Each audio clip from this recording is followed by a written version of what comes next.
Que ce soit argent, ce soit des voitures, ce soit des maisons.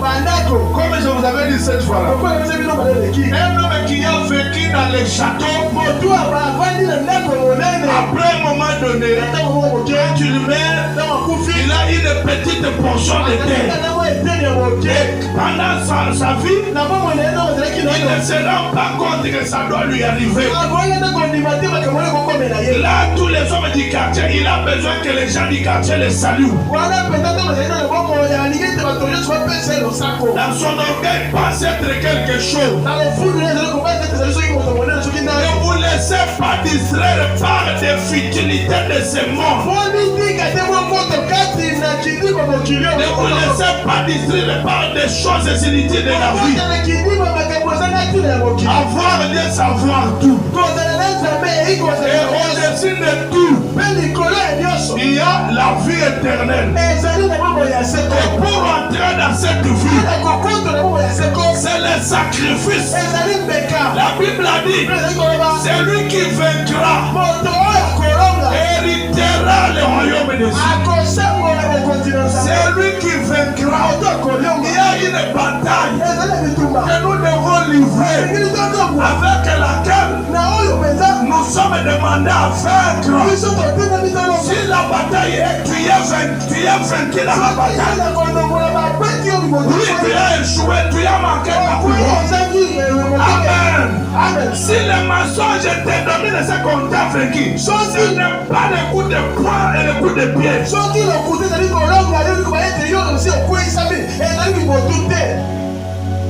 Non, frère. Amen. Cette bataille que nous avons, ce n'est pas le coup de poing, ce n'est pas le coup de pied. Si le mensonge te domine, Isaac, c'est quoi? Je voulais que Isaac puisse me répondre. Vous avez déjà répondu. Si les mensonges te dominent, tu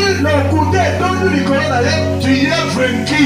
Un vaincu ne sera jamais vainqueur. Et on ne lui donnera pas la couronne. Si la haine te vainc, c'est fini, tu ne seras pas. Tu dois vaincre ta haine. Tu dois vaincre ton orgueil. Tu dois assujettir tes passions. Les vrais vainqueurs. Vous voulez vous approcher de Dieu. Il faut vaincre les moi. Le moi.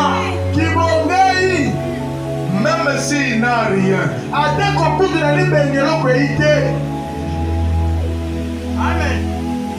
Les moi là. Les moi.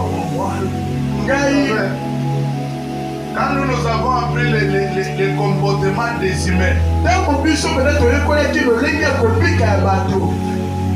tout le monde sait que vous êtes pasteur. Si vous vous approchez plus de gens, ils vont dire mais ils cherchent à ce que nous devenions ces croyants.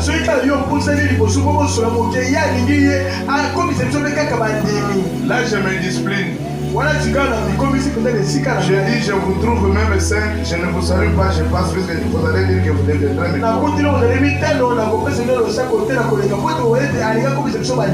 Et finalement, il faut commencer à dire, il est orgueilleux. Mais autrefois, ces gens-là qui vous disent que vous nous cherchez pour devenir chrétiens, des pauvres malheureux, des gens de rien. Nous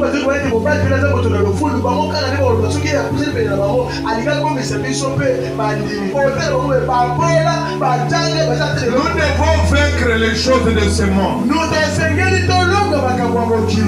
S'approcher de Dieu, ce n'est pas comme tu es là. Je viens ici. 1 Corinthiens